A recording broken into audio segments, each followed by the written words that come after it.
Exercise 8.2 करेंगे और 8.2 exercise में ट्रिगोनोमेट्रिक रेशियोज की वैल्यूज जो होती हैं हमें रटनी पड़ती हैं, लेकिन हमें ये टेबल ना रटनी पड़े इसलिए हम सबसे पहले इसमें टेबल बनाना सीखेंगे, फिर उसके बाद हम इसे एक्सरसाइज 8.2 के क्वेश्चन सॉल्व करेंगे। तो यहाँ पे हमने ये पहले से थोड़ी सी टेबल बना ली है जिसमें कि हमें टाइम बचे। अब यहाँ पर हम क्या करते हैं, 0 के ऊपर 0 लिखते हैं, 30 के ऊपर 1 यानी कि 0 1 2 3 4 लिख लेते हैं और इन सब को अब हम 4 से डिवाइड कर देते हैं। फिर उसके बाद में हम इन सब का अंडर रूट कर देते हैं। अब सबका अंडर रूट कर दिया हमने। अब इसे सॉल्व करते हैं। 0/4 यानी कि 4 से डिवाइड करेंगे 0 को तो 0 ही आएगा। इसको ये डिवाइड होगा नहीं, सेम इसी तरह रहेगा एज इट इज़। उसके बाद ये है, इसे हम 2 से डिवाइड कर सकते हैं तो अंडर रूट 1/2 आएगी वैल्यू। ये डिवाइड नहीं होगा, सेम रहेगा, ये डिवाइड हो जाएगा तो रूट 1 आएगी। अब हम यहाँ पर देखते हैं 0 अंडर रूट 0 0 हो जाएगा। 1/4 1 का अंडर रूट करेंगे 1 आएगा, 4 का अंडर रूट करेंगे 2 आएगा और यहाँ पे 1/2 1 का अंडर रूट 1 होगा, 2 का अंडर रूट होगा नहीं इसलिए अंडर रूट 2 ही रहेगा। उसके बाद अंडर रूट 3 रहेगा और ये 4 का अंडर रूट 2 हो जाएगा और यहाँ पे अंडर रूट 1 इसका 1 हो जाएगा। अब हमें कॉस की वैल्यू निकालनी है तो इसे उल्टे क्रम से लिख देंगे यानी कि पीछे से लिख देंगे। तो यहाँ पे हो जाएगा 1 अंडर रूट 3/2 1/2 1/2 और ये 0। अब हमें यहाँ पर tan की वैल्यू निकालनी है तो tan का फॉर्मूला होता है tan theta equal to sine theta upon में कॉस थीटा। तो इसका मतलब है हम इसको डिवाइड कर देते हैं, साइन अपॉन कॉस 0/1 0 आ जाएगी।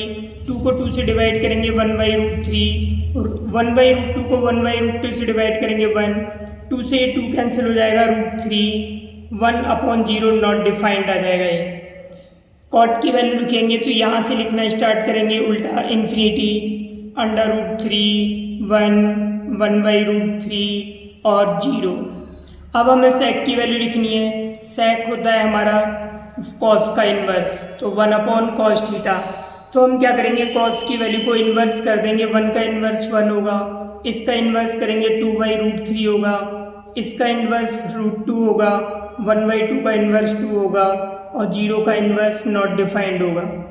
अब उसके बाद कॉसेक की वैल्यू लिखनी है तो यहाँ उल्टे क्रम से लिख देंगे हम यहाँ पीछे से। तो इन्फिनिटी 2 अंडर रूट 2 2/√3 और 1। इस तरह से हमारी ये टेबल बन गई। अब हम बड़े आसानी से इनकी क्वेश्चन को सॉल्व कर सकते हैं। तो यहाँ पर हम 8.2 का फर्स्ट क्वेश्चन लेते हैं। यहाँ पर है हमारा sin 60। तो हम यहाँ से sin 60 की वैल्यू देखते हैं। sin 60 की वैल्यू हमारी √3/2 है तो यहाँ पर √3/2 लिखेंगे। अब cos 60 है, cos 30 है, cos 30 की वैल्यू भी √3/2 है तो यहाँ पर √3/2 लिखेंगे प्लस sin 30 की वैल्यू 1/2 है और cos 60 की वैल्यू हमारी 1/2 है। इसे सॉल्व करेंगे तो हो जाएगा 3/4 प्लस 1/4। √3 को √3 से मल्टीप्लाई करेंगे 3 हो जाएगा। अब इसे ऐड करेंगे 4 3 + 1 तो ये 4/4 = 1। इसकी वैल्यू 1 आ गई। अब हम सेकंड क्वेश्चन करते हैं। ये सेकंड क्वेश्चन है, इसमें वैल्यू रखेंगे 2। tan 45 की वैल्यू 1 होती है, इस पे स्क्वायर लगाएंगे प्लस cos 30 की वैल्यू √3/2 होती है, इस पर स्क्वायर लगाएंगे। sin 60 की वैल्यू √3/2 होती है, इसका भी स्क्वायर हो गया। अब हम इसे आगे सॉल्व करते हैं। ये 1 का स्क्वायर 1 होगा तो 2 × 1 प्लस ये हो जाएगा 3/4।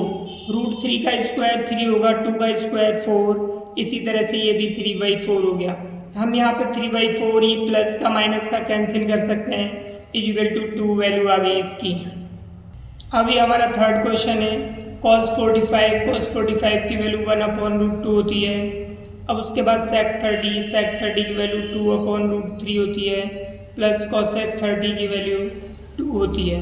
तो इस तरह से हमने इनकी वैल्यू पुट कर दी।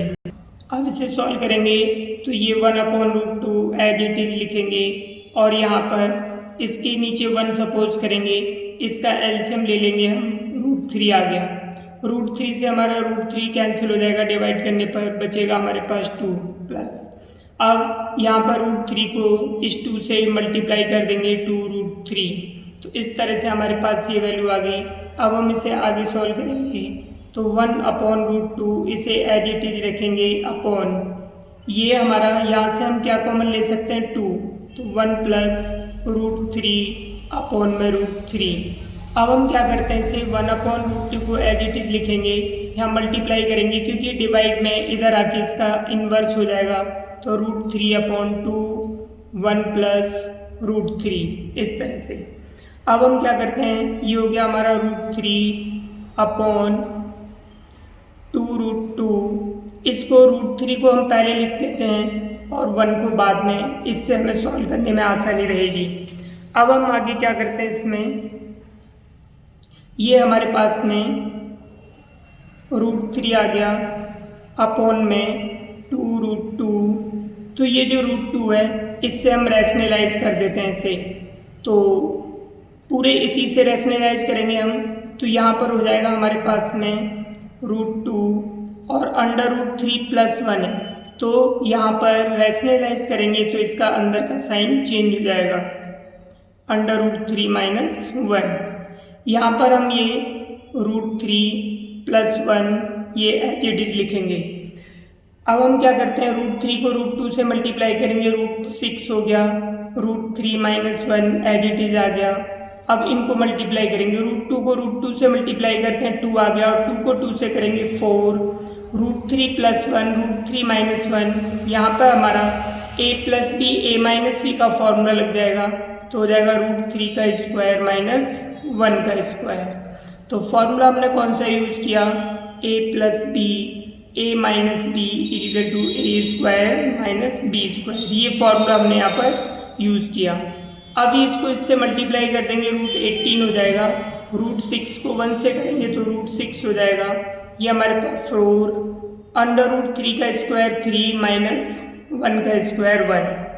√18 को हम क्या लिख सकते हैं, 18 के हमारे फैक्टर होंगे 2 2 जा 4 3 2 2 जा 2 3 जा 6 3 जा 18, इस तरह से ये रूट के अंदर है, तो इसका पेयर बन गया, ये रूट से बाहर आ जाएगा, जिसका पेयर नहीं बना वो रूट के अंदर रह जाएगा, तो हम इस √18 को 3√2 लिख सकते हैं। माइनस में √6 अपॉन में, इसमें से इसे माइनस करेंगे तो हमारे पास कितना बचेगा 2 2 4 जा 8, इस तरह से ये इसका आंसर आ गया। अब ये हमारा 4th क्वेश्चन है, तो यहाँ पर ये क्वेश्चन दिया है sin 30 की वैल्यू 1/2 प्लस tan 45 की वैल्यू 1, cosec 60 की वैल्यू 2/√3 अपॉन sec 30 की वैल्यू 2/√3 प्लस cos 60 की वैल्यू 1/2 प्लस cot 45 की वैल्यू 1। अब हम क्या करते हैं इसमें, हम इनका एलसीएम लेते हैं, तो ऊपर यानी कि इसका एलसीएम लेते हैं इतने का, पहले इसका एलसीएम आ गया 2√3। अब 2 से इसको डिवाइड करेंगे तो 2 से 2 कैंसिल हो जाएगा, बचेगा √3 को 1 से मल्टीप्लाई करेंगे √3 प्लस ये इसके 1 के अपॉन में कुछ नहीं है, तो सीधा एलसीएम से मल्टीप्लाई हो जाएगा 2√3 प्लस माइनस √3 से √3 कैंसिल होगा, 2 बचेगा, 2 2 जा 4 आ जाएगा। अब इसी तरह से अब हम इस वाले स्टेप को करते हैं, तो यहाँ से भी हमारा एलसीएम जो आएगा वो 2√3 आएगा, √3 से √3 कैंसिल होगा, 2 2 जा 4 हो जाएगा, ये 2 से ये 2 डिवाइड होगा, प्लस में √3 आएगा, प्लस 1 को इसी से मल्टीप्लाई करेंगे 2√3, इस तरह से 2√3 और √3 जुड़ जाएंगे, 3√3 - 4 अपॉन में 3√3 और 2√3 को जोड़ेंगे 3√3 और ये प्लस में 4, यहाँ इससे ये कैंसिल हो जाएगा। इस तरह से हमारे पास ये वैल्यू आ गई। अब हम क्या करते हैं, इसे रैशनलाइज कर लेते हैं, रैशनलाइजिंग यानी कि परमेयीकरण,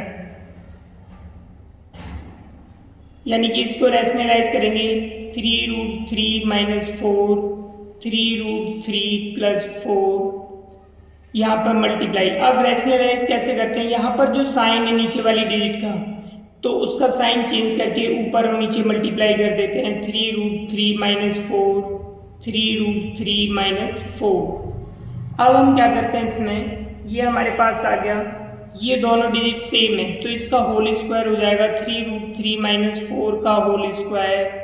और यहाँ पर a plus B A minus B का फॉर्मूला लग जाएगा, a plus B A minus B equal to A square minus B square. तो यहाँ पे 3√3 का स्क्वायर माइनस 4 का स्क्वायर, ये फॉर्मूला लग गया हमारा। अब इसका होल स्क्वायर खोलेंगे तो a square plus B square minus 2, a की वैल्यू 3√3, b की वैल्यू 4 अपॉन, इसको एज इट इज लिख देंगे 3√3 का स्क्वायर माइनस 4 का स्क्वायर। यहाँ पर जो फॉर्मूला हमने यूज़ किया a माइनस बी का whole square, a square plus B square minus 2ab, ये वाला फॉर्मूला यूज़ किया। अब हम आगे क्या करते हैं, यहाँ पर है हमारे पास 3√3 का स्क्वायर, तो 3√3 का स्क्वायर करेंगे तो जाएगा 3 3 जा 9, 9 3 जा 27, तो यहाँ पे लिखेंगे हम 27। 4 का स्क्वायर करेंगे 16 माइनस 2 3 जा 6, 6 4 जा 24√3 आ जाएगा ये अपॉन। अब ये हो जाएगा 3 3 जा 9, 3 जा 27 और ये 16। यहाँ पर एक बार दोबारा देखते हैं, देखो ये है तो हम 3 का स्क्वायर करेंगे 9 हो जाएगा और √3 का स्क्वायर करेंगे 3 होगा, 9 3 जा 27। या फिर यहाँ पर हम इसे लिख के भी देख सकते हैं इस तरह से, तो देखो ये हो गया 3 3 जा 9 और इसको इससे मल्टीप्लाई करेंगे √3 को √3 से 3, तो इस तरह से 27 वैल्यू आ गई इसकी। 4 का स्क्वायर करेंगे 16, इसको मल्टीप्लाई करेंगे 2 3 जा 6, 6 4 जा 24, तो 24√3, तो इस तरह से हमारी ये वैल्यू आ गई। इन दोनों को हम ऐड करेंगे 43 माइनस 24√3 अपॉन में, इसमें से इसे माइनस कर देंगे 11, तो इस तरह से हमारे पास ये 4th क्वेश्चन का आंसर आ गया। अब ये हमारा 5th क्वेश्चन है। 5th क्वेश्चन ये दे रखा है 5 cos 60 की वैल्यू होती है 1/2, स्क्वायर लगाए स्क्वायर लगाएंगे प्लस 4, sec 30 की वैल्यू 2/√3, स्क्वायर लगाए स्क्वायर लगाएंगे tan 45 की वैल्यू 1 अपॉन sin 30 की वैल्यू 1/2, cos 30 की वैल्यू √3/2 इसका स्क्वायर। अब ये हो जाएगा हमारे पास में 5 × 1/4 प्लस 4 × 4 अपॉन में 3 माइनस 1 अपॉन, ये हो जाएगा 1/4 प्लस 3/4। अब आगे हम सॉल्व करते हैं तो ये हो जाएगा हमारे पास इसमें 5 + 6 5/4 प्लस 16/3 माइनस 1 अपॉन 1/4 प्लस 3/4। अब हम आगे सॉल्व करते हैं तो ऊपर इसका एलसीएम लेते हैं, 12 आएगा इसका एलसीएम, तो 4 3 जा 12, 5 × 3 आ गया प्लस ये 16, 3 4 जा 12 माइनस ये 1 × 12 अपॉन, इसी तरह से इसका एलसीएम लेंगे तो इसका एलसीएम 4 आएगा, तो 4 1 जा 4, 1 × 1 प्लस 3 × 4 1 जा 4। अब हम आगे से सॉल्व करते हैं तो आगे सॉल्व करेंगे हमारे पास हो जाएगा 5 3 जा 15 प्लस ये हो जाएगा 64 माइनस 12 अपॉन में 12 और ये यहाँ पर 1 + 3 अपॉन में 4, इस तरह से वैल्यू आ गई हमारी। अब इसे हम आगे सॉल्व करते हैं तो हमारे पास आएगा 15 और 64 को ऐड करेंगे तो 79 माइनस 12 अपॉन में 12 अपॉन 4/4, क्योंकि ये कितना है 3 और 1 4 हो गया अपॉन 4, 4 से 4 कैंसिल कर सकते हैं तो हमारे पास हो जाएगा 67 अपॉन में 12। तो इस तरह से इस क्वेश्चन का आंसर आ गया। सेकंड का फर्स्ट क्वेश्चन है। सेकंड के फर्स्ट में हमें ये वैल्यू दे रखी है और हमें निकालना है कि इसमें कौन सा ऑप्शन सही है। तो हम यहाँ पर लेते हैं 2, tan 30 की वैल्यू होती है 1/√3 अपॉन 1 प्लस tan 30 की वैल्यू 1/√3, स्क्वायर लगाए तो स्क्वायर लगा देंगे।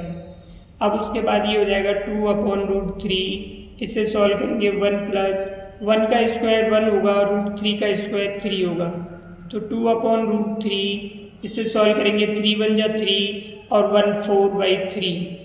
अब इसे आगे सॉल्व करते हैं हमें, तो 2/√3 ये इसका इन्वर्स हो जाएगा 3/4। 2 से इसे डिवाइड करेंगे 2 टाइम्स और √3 से 3 को डिवाइड करेंगे √3, क्योंकि 3 जो होता है उसके फैक्टर √3 × √3 होते हैं। तो एक √3 से एक √3 कट गया तो एक √3 बच गया, तो हो गया √3/2। तो √3/2 जो वैल्यू होती है वो या तो sin 60 की होती है या फिर cos 30 की होती है।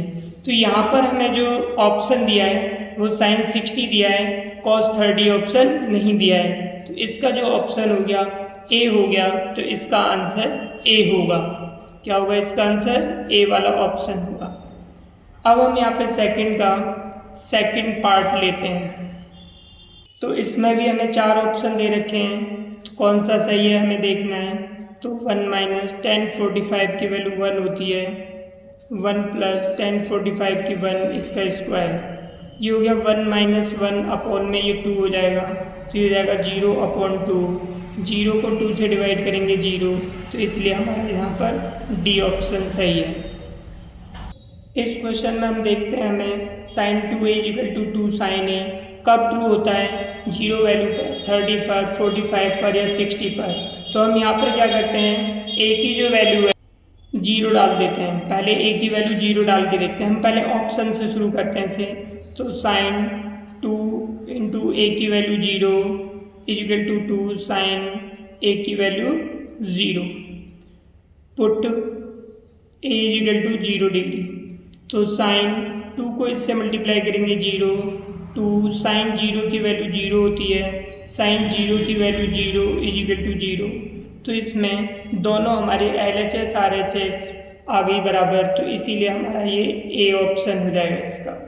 हम करके देखते हैं कि 30 से आता है नहीं, एक बार इससे करके देखते हैं, तो sin 2 × 30 = 2 sin 30, put a = 30 degree, तो साइन ये हो जाएगा 60, 2 sin 30 की वैल्यू 1/2 होती है, sin 60 की वैल्यू √3/2 होती है, 2 से 2 कैंसिल हो गया 1, तो √3/2 इक्वल नहीं है 1 के, तो इसीलिए इसका ये बी वाला ऑप्शन नहीं होगा। इसी तरह से हम सी और डी को करके देखेंगे तो ये भी नहीं आएंगे, इसीलिए हमारा आंसर क्या होगा, ए होगा। अब ये 4th क्वेश्चन लेते हैं, तो यहाँ पर हमें ये 4 ऑप्शन दिए हैं, देखते हैं कौन सा सही है। तो 2 tan 30 की वैल्यू होती है 1/√3, 2 - 1/√3, इस tan पर स्क्वायर लगा इसलिए स्क्वायर लगा देंगे, तो हमारे पास हो गया 2/√3 अपॉन में 2 - 1/3, 1 का स्क्वायर 1, 3 का स्क्वायर 3, यहाँ पर कितना है हमारा 1 है। अब इसको सॉल्व करेंगे हम, तो ये हो जाएगा 2/√3, इसको सॉल्व करेंगे 3 × 1 = 3, 3 में से 1 माइनस करेंगे 2/3, आगे से सॉल्व करेंगे 2/√3 इंटू इसका इन्वर्स हो जाएगा 3/2, 2 से 2 कैंसिल हो गया, √3 से हम इसको कैंसिल करेंगे, √3 हो गया, तो हमारे पास वैल्यू आ गई √3। ये जो √3 वैल्यू होती है किसकी होती है, tan 60 की वैल्यू होती है, तो इसीलिए हमारे पास सी ऑप्शन हो गया, इसका सी आंसर आएगा। अब ये 3rd क्वेश्चन है, 3rd क्वेश्चन में हमें ये फर्स्ट इक्वेशन दी है tan a + b = √3, दूसरी दी है tan a - b = 1/√3। अब हम इसे दोबारा लिखते हैं tan a + b। अब यहाँ पर हमारा tan है, तो हम देखते हैं tan में कितने की वैल्यू होती है, तो ये वैल्यू होती है tan 60 की।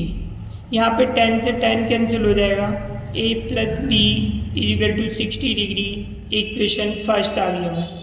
यहाँ पर भी इसी तरह करते हैं, tan a - b = ये tan में वैल्यू होती है 30 डिग्री की, तो यहाँ पे tan से tan कैंसिल हो गया, a - b = 30 डिग्री, ये हमारी इक्वेशन सेकंड होगी।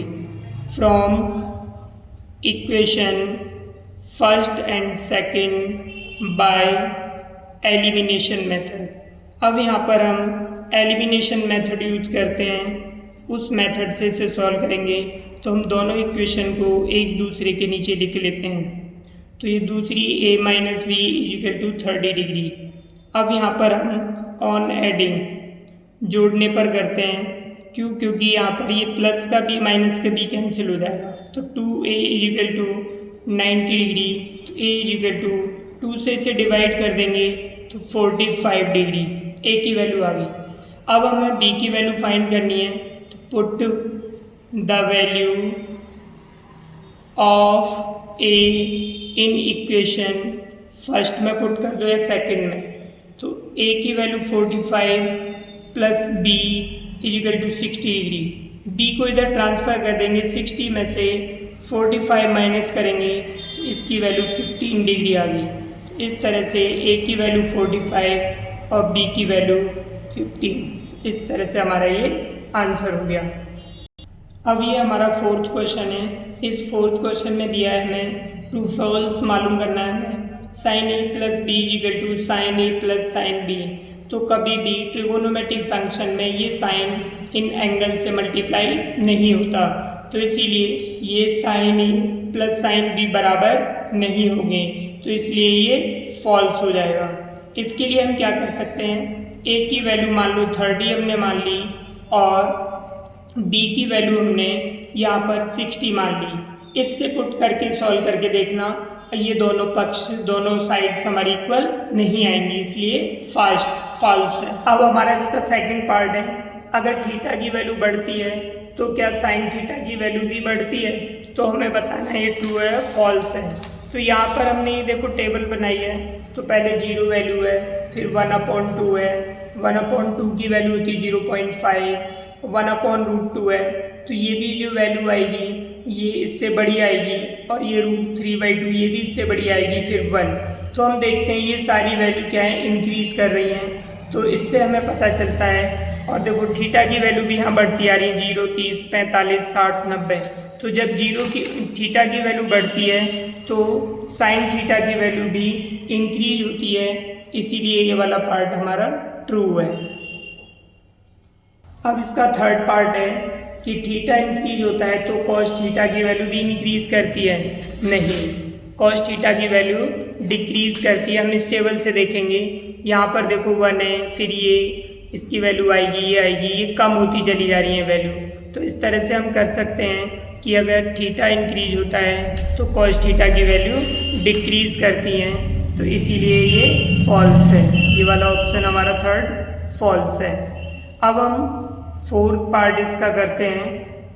अब ये हमारा sine theta equal to cos theta होता है on all values of theta, यानी कि किसी भी डिग्री पर थीटा की वैल्यू यानी कि इक्वल होती है, तो नहीं। साइन थीटा बराबर कॉस थीटा कब होता है, जब 45 डिग्री होती है। साइन 45 और कॉस 45 इन दोनों की जो वैल्यू होती है वो 1/√2 होती है। इसी तरह से tan में भी होता है, tan और cot में। तो यहाँ पर हम देखते हैं साइन 45 cos 45 की वैल्यू 1/√2 है। अगर यहाँ पे हम और किसी की वैल्यू रख दें, जैसे साइन 30 और cos 30, तो इनकी वैल्यू इक्वल नहीं होती। साइन 30 की वैल्यू 1/2 होती है और इसकी वैल्यू जो होती है √3/2 होती है। तो सिर्फ 45 डिग्री पर ही इक्वल होती हैं ये, और किसी एंगल पर इक्वल नहीं होती, इसलिए हमारा ये फॉल्स है। ये भी क्या है, हमारा फॉल्स है। ये हमारा फिफ्थ पार्ट है, अगर a की वैल्यू 0 डिग्री हो तो cot a नॉट डिफाइंड होता है। तो यहाँ पे cot a की जगह पे 0 रखेंगे, तो cot 0 होता है, ये नॉट डिफाइंड होता है। यहाँ पर हम इस टेबल से देख सकते हैं, जो हमने टेबल बनाई थी, तो यहाँ पर देखो cot a रहा और 0 ये रहा, तो cot 0 की वैल्यू यहाँ पर नॉट डिफाइंड है, तो इसीलिए हमारा जो ऑप्शन हुआ ये ट्रू हो गया। तो ये जो पांचवा पार्ट है हमारा ये ट्रू है। अगली वीडियो में हम 8.3 एक्सरसाइज करेंगे, और 8.3 एक्सरसाइज मोस्ट इम्पोर्टेंट एक्सरसाइज है और थोड़ी डिफ़िकल्ट भी है। तो इसमें 8.4 में से डेफिनेट क्वेश्चन आते हैं, वो भी बड़े क्वेश्चन आते हैं, तो इसीलिए 4 या 5 मार्क्स के। तो इसीलिए इस एक्सरसाइज अगली वीडियो को ज़रूर देखें। अगर ये एक्सरसाइज समझ आई हो तो लाइक और सब्सक्राइब जरूर करें और वीडियो को शेयर करें।